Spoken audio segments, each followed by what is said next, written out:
क्या होगा जब एक प्लेन समुद्र के बीच में मौजूद एक सुनसान आइलैंड पर क्रैश हो जाता है। यानी कि अब बचे हुए सर्वाइवर्स को इसी आइलैंड पर विभिन्न खतरों का सामना करते हुए खुद को बचाना होगा।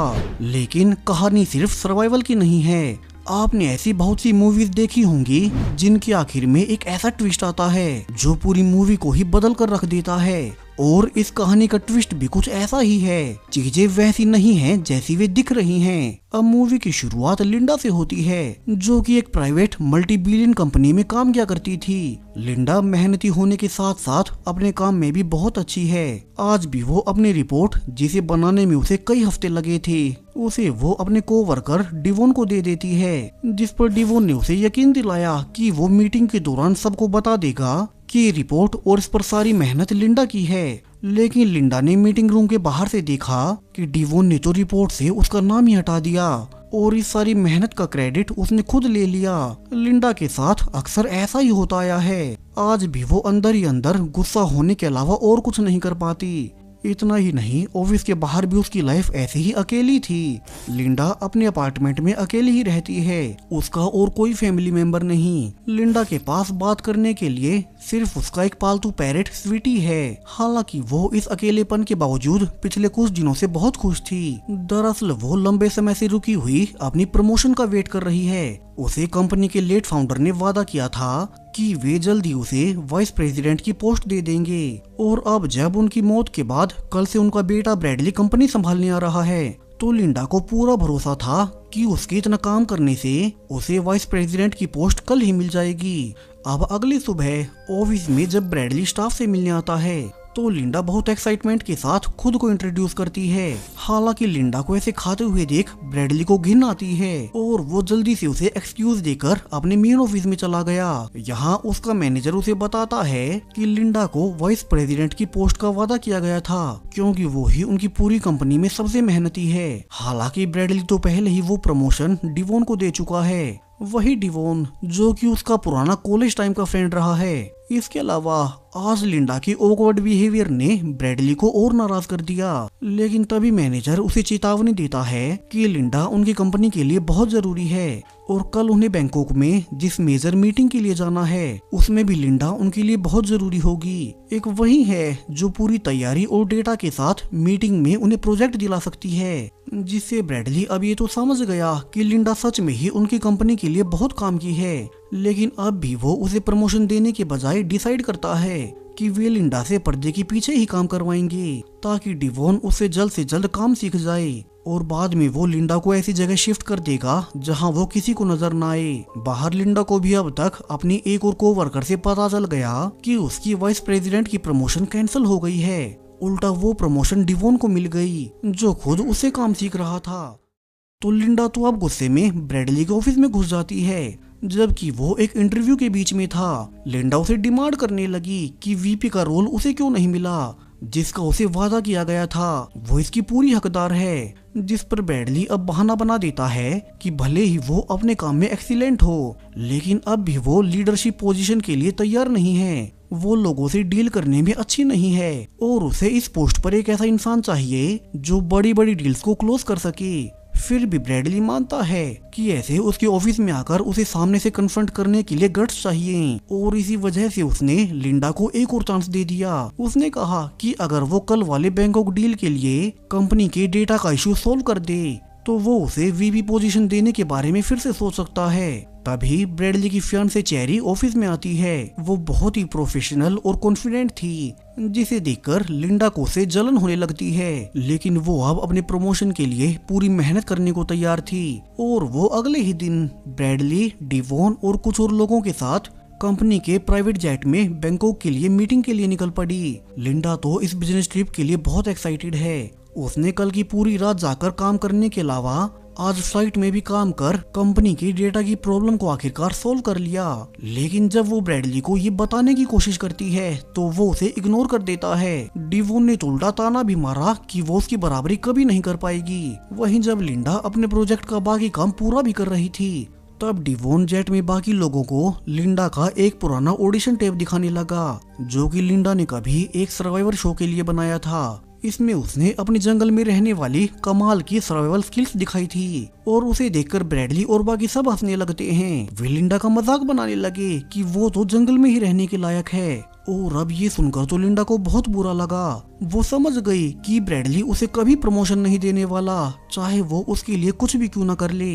फिर वो गुस्से में अपनी पूरी रिपोर्ट ही डिलीट कर देती है। तभी अचानक से पूरा प्लेन हिलने लगा। यहाँ सिर्फ लिंडा और ब्रैडली ये दोनों ही थे जो अपनी सीट्स पर सीट बेल्ट बांधे हुए थे। तो बाकी सब अब प्लेन में यहाँ वहाँ गिरने लगते हैं। तभी प्लेन की एक साइड में बहुत बड़ा होल हो जाता है, जिसे हवा के प्रेशर से सभी बाहर खींचने लगी। डिवोन और एक दूसरा कोवर्कर खुद को बचाने की कोशिश करते हैं, जिस बीच डिवोन लिंडा से उसकी सीट मांगने लगा और उसे जबरदस्ती वहाँ से निकालने की कोशिश करने लगा, जिसके जवाब में लिंडा उसके हाथ पर एक फोर्क घोंप देती है, क्योंकि उसे खुद को बचाना था। यानी कि अब डिवोन सीधा मेन विंडो से बाहर लटक गया। लिंडा अब भी उसकी मदद नहीं करती और उसने विंडो ही बंद कर ली। तभी पूरा प्लेन अब समुद्र में क्रैश हो जाता है। क्रू समेत सभी पैसेंजर्स पानी में समा गए। लकीली लिंडा सेफ थी और वो खुद को फ्री कर एक राफ्ट पकड़ लेती है। अगली सुबह तक आँख खुलने पर वो किसी अनजान आइलैंड पर पहुंच चुकी थी। यहाँ कुछ देर किनारे पर चलने के बाद उसे ब्रैडली भी बेहोश मिलता है। उसके एक पैर में चोट लगी थी, तो लिंडा जल्दी से उसे एक सेफ जगह पर शिफ्ट करती है। यानी कि पूरे प्लेन क्रैश में सिर्फ वे दोनों ही जिंदा बच पाए और अब इस अनजान और सुनसान आइलैंड पर उन्हें सरवाइव करना होगा। लकीली लिंडा को ऐसे हालातों में और जंगल में सरवाइव करना आता था, तो वो सबसे पहले एक शार्प पत्थर से चाकू बनाकर एक छोटा सा शेल्टर बना लेती है। फिर उसने पानी के लिए नारियल के टुकड़ों से कप्स बनाकर उन्हें रेत में गाड़ दिया, ताकि इन पर बारिश का पानी इकट्ठा हो सके और उनके पीने के काम आए।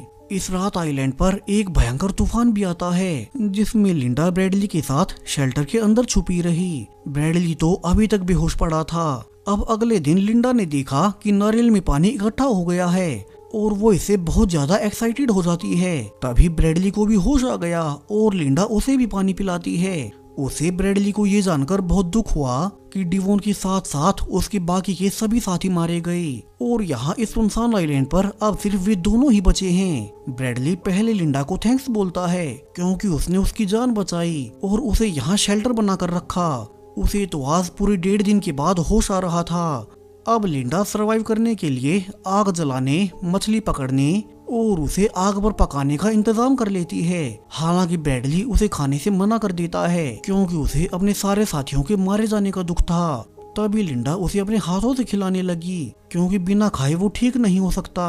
अब ब्रैडली तो इस दुर्घटना के बाद से बिल्कुल दुखी है, लेकिन लिंडा उसके एकदम उलट लाइफ में पहली बार बिल्कुल फ्री महसूस कर रही थी। उल्टा उसे तो अच्छा लग रहा था। बाहर की आम दुनिया में वैसे भी वो अकेली ही थी और अब उसे किसी के बारे में सोचने की कोई जरूरत नहीं। अगले दिन उसे एक शेल मिलता है और वो एक्साइटेड होकर ब्रैडली को दिखाने आ गई। हालांकि ब्रैडली इसे चिढ़ जाता है। वो गुस्सा था क्योंकि लिंडा मदद के लिए सिग्नल देने की कोशिश क्यों नहीं कर रही। वो इंसिस्ट करता है कि उन्हें यहाँ से बचाए जाने पर सबसे ज्यादा फोकस करना चाहिए, जबकि लिंडा को देखकर ऐसा लग रहा है कि उसे तो यहाँ आकर मजे आ रहे हैं। लिंडा इसका जवाब देती है कि उसका ध्यान उनकी बेसिक और जरूरी चीजों पर था, जैसे शेल्टर बनाना, खाना और पानी इकट्ठा करना।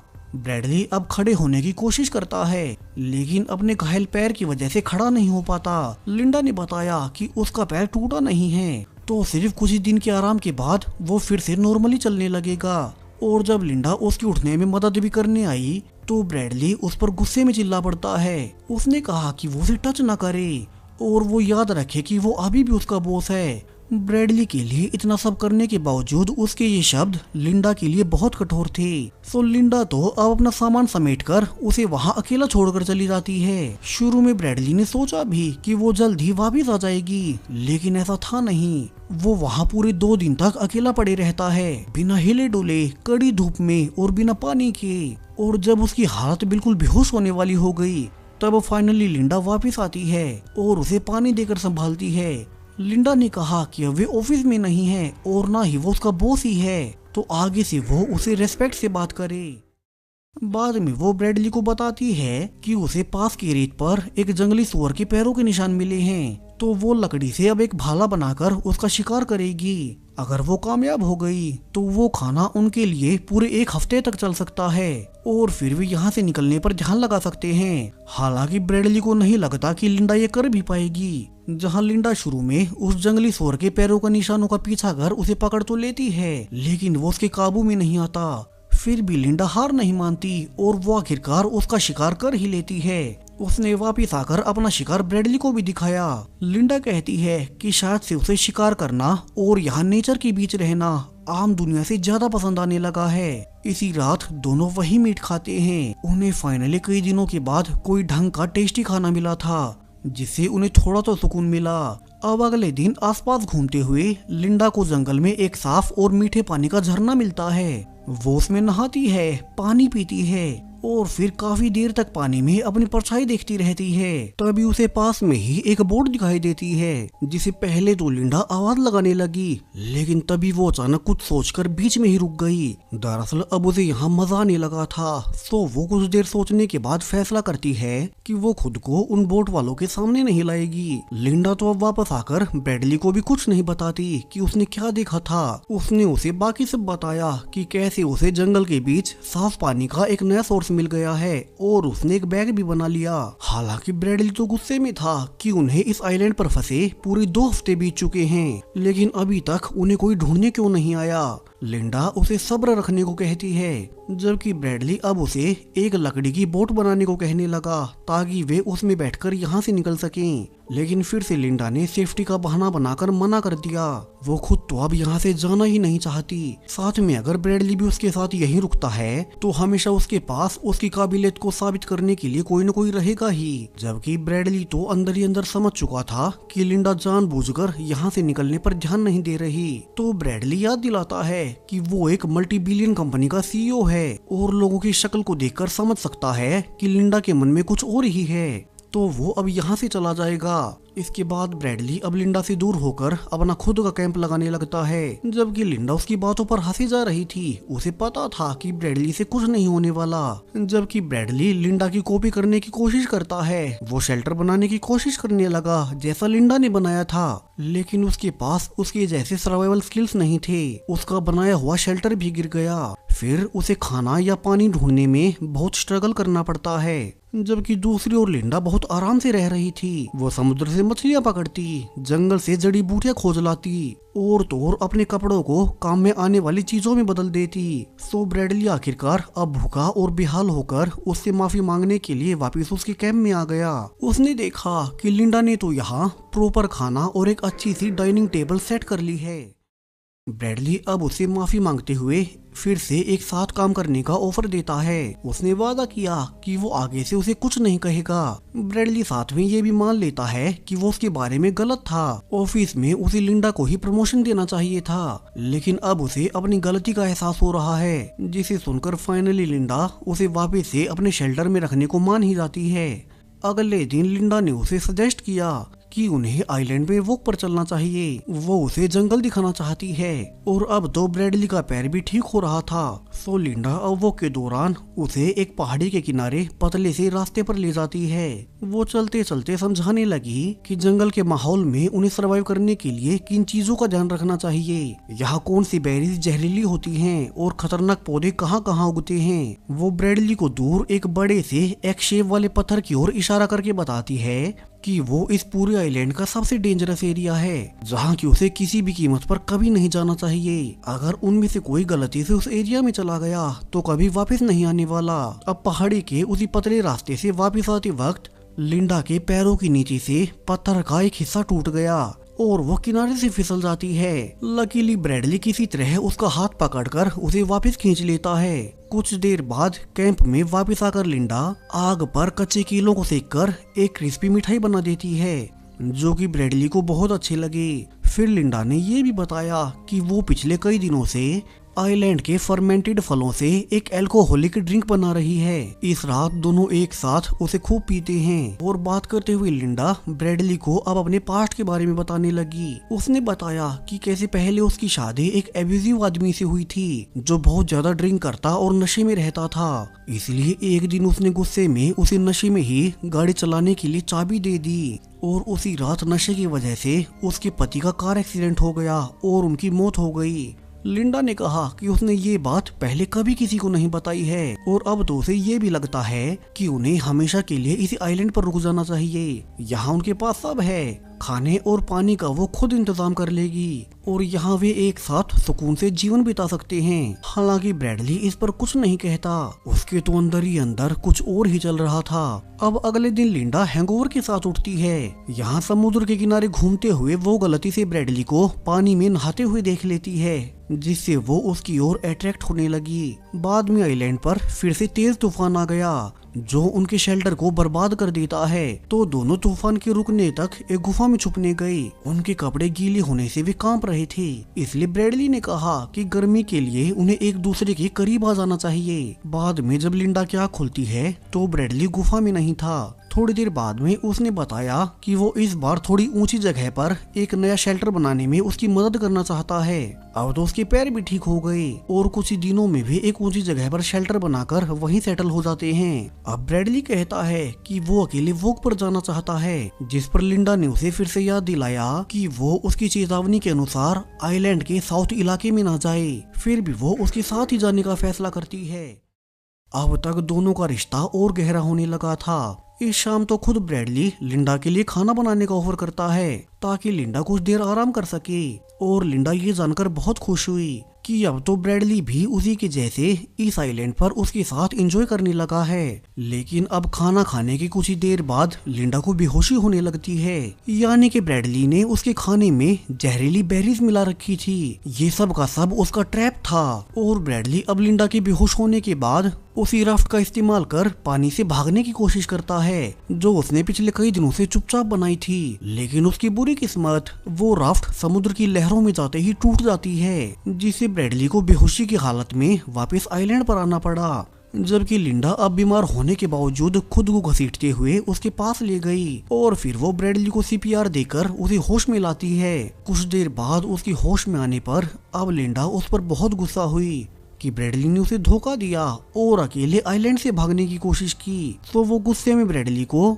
उसके पकड़े हुए एक जहरीले ऑक्टोपस का जहर खिला देती है। इस ऑक्टोपस के बारे में लिंडा ने बताया कि इसका जहर ब्रैडली के मसल्स को पैरालाइज कर देगा, यानी कि ब्रैडली मरेगा तो नहीं, लेकिन वो आने वाले कुछ घंटों तक हिलडुल नहीं सकता। फिर लिंडा ने उसे डराने के लिए उसकी बॉडी के नीचे कुछ काटना शुरू कर दिया, जिससे ब्रैडली को लगा कि वो उसका कोई पार्ट काट रही है। लेकिन लिंडा तो बस उसे डरा रही थी। उसने धमकी दी कि अगर आगे से ब्रैडली ने उसे धोखा देने की कोशिश की तो अगली बार वो इस मरे हुए चूहे की जगह ब्रैडली का कुछ और ही काटेगी। अब इसके कुछ दिनों बाद लिंडा ब्रैडली से कहती है कि वो उसके लिए जंगल में कुछ फ्रूट्स लेने जा रही है ताकि उसका मूड ठीक हो जाए। दरअसल उस इंसिडेंट के बाद से वो उसे दूर दूर रह रहा था और अब तो वो उसे पहले की तरह बातें भी नहीं करता।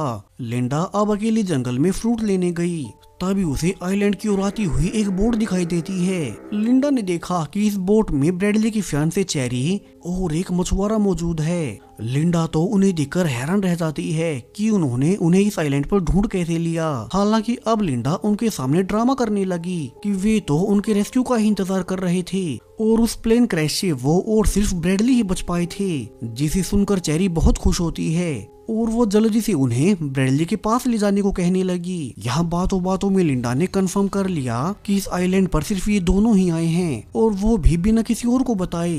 लिंडा तो वैसे भी इस आइलैंड से वापस नहीं जाना चाहती, तो वो अब दोनों को झूठ बोलकर उसी पहाड़ी वाले छोटे रास्ते से उन्हें आगे ले जाने लगती है। फिर वो जानबूझकर पीछे रह गई, जिससे अब चेरी का पैर उसी कमजोर पत्थर पर पड़ा जहाँ एक बार लिंडा पहले फिसल गई थी। और चेरी के साथ भी ऐसे ही होता है। कैप्टन उसे ऊपर खींचने की कोशिश करने लगा और वो लिंडा को मदद के लिए आवाज लगाता है, लेकिन लिंडा के मन में तो कुछ और ही चल रहा था। लिंडा इसके कुछ देर बाद वापस से ब्रेडली के पास आती है और वो उसे बोट और उन दोनों के बारे में कुछ नहीं बताती। हालांकि उसे अंदर से पता था कि आज उसने कितना बड़ा कदम उठा लिया है और अब तो वो पीछे भी नहीं हट सकती। लेकिन अब अगले ही दिन जब ब्रेडली अकेला मछलियां पकड़ने समुद्र के किनारे गया तो यहाँ उसका ध्यान रेत से बाहर निकले हुए एक हाथ पर जाता है और वो उस हाथ में पहनी हुई एंगेजमेंट रिंग देखकर समझ गया कि ये तो उसकी फियांसे चेरी है। ब्रेडली को समझ आ गया कि वो जरूर उसे ढूंढते हुए यहाँ गई होगी और ये सब उसके साथ लिंडा ने कर दिया है ताकि उन्हें वापस न जाना पड़े। तो वो अब गुस्से में दौड़कर वापस जाता है और लिंडा को कन्फ्रंट करता है कि उसने चेरी के साथ क्या किया।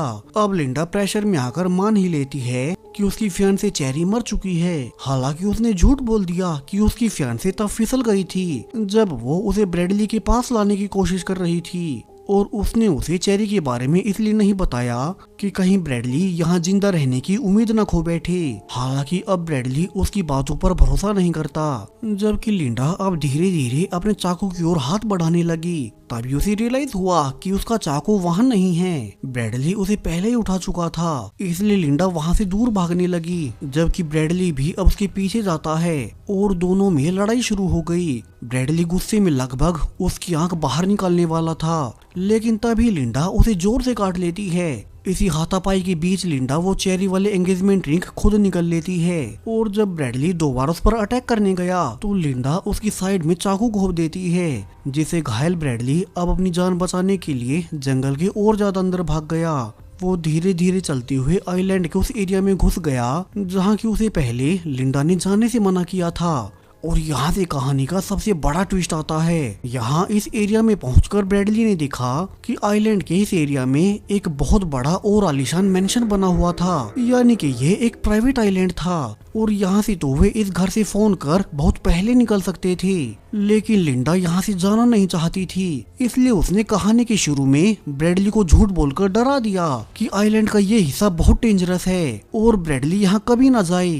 ब्रेडली अब किसी तरह से घर के अंदर घुसता है तभी उसे घर के स्पीकर सिस्टम से लिंडा की आवाज सुनाई देने लगी। सो ब्रेडली तो जल्दी से उसे बचने के लिए किचन से चाकू लेने लगता है लेकिन लिंडा ने रिवील किया कि उसने सारे चाकू पहले ही हटा दिए हैं। लिंडा आगे बताती है कैसे ये मेंशन वॉल स्ट्रीट के एक बहुत अमीर बिलियनियर का है जो कि यहाँ कभी कभार छुट्टियां मनाने आता है। उसी तो ये घर पहले ही मिल गया था यानी कि उस झरने पर बोट वाले दिन तभी उसे इस घर और यहाँ पर रहने वाले लोगों के बारे में पता चल गया।